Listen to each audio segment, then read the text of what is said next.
Good evening. It is January 13th, 2021, 6:26 p.m. I'll talk a little bit about 61617, and I'll share screen here and talk my way through this a little bit. So almost all of you are going into the spring of your first year in alt-cert program.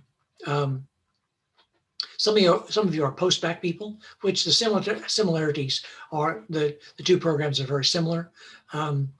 So 61617, you will see, has a lot of similarities with 61615 you just finished last fall.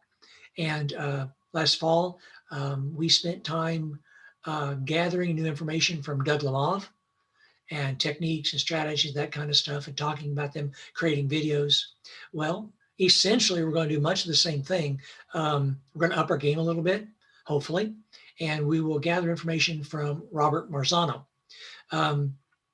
If you look at the DESE page in the Educator's Toolbox, some of the researchers that the folks at DESE used to create the evaluation system in the state of Missouri, Doug Lemov was one, Marzano was one, Hattie was one.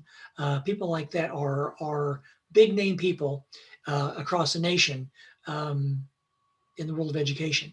So I tell people that it's hard to go wrong when you reference Lemov or Hattie or Marzano. Well, this semester, we're going to spend a lot of time working off of Marzano's concepts. And so it's going to, this should feel familiar to you in that I'm going to ask you to, and I'll again, the instruction materials, this time we'll be using a Marzano text instead of a Lemov text. And it's kind of a workbook style concept, and that's what we're going to do. So I'll just talk a little bit, and then these Wednesday evening office hours for alt-cert, I'm going to try to do this every Wednesday. Pretty much I'll start at 6. If nobody joins me, I won't stay very long. I'll go on and do something else in my evening. So really, I'll ask you to do another video to reintroduce yourself. Then do another, I had you do an overview last semester of Lemov's concepts. You're going to do the same thing for Marzano's concepts. The two guys have a lot of similarities, but really, if you take these concepts to heart, it'll help you really up your game as a teacher. So you'll see lots of things that you want to try and put in your back pocket to help you be a better teacher. And so there's elements here. You see they all have titles. Essentially, we're going to zero in on these. You're going to create videos for me again.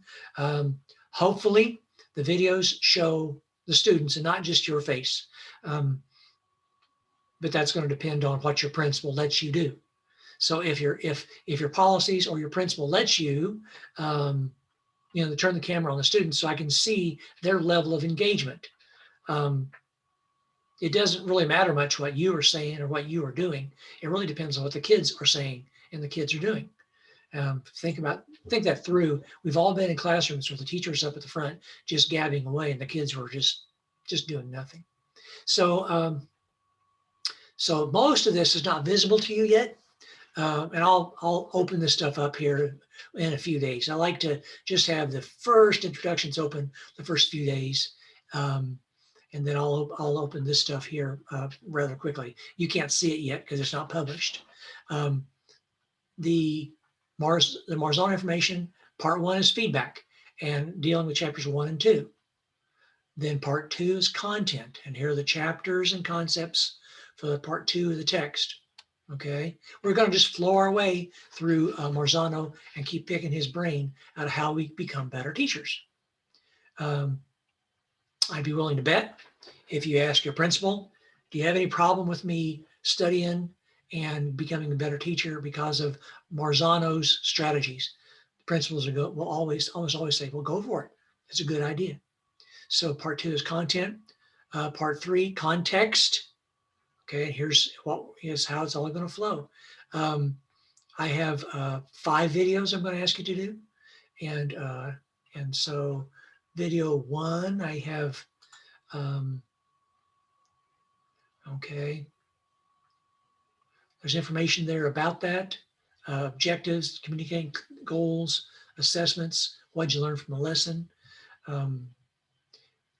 It's good for you to videotape yourself anyway.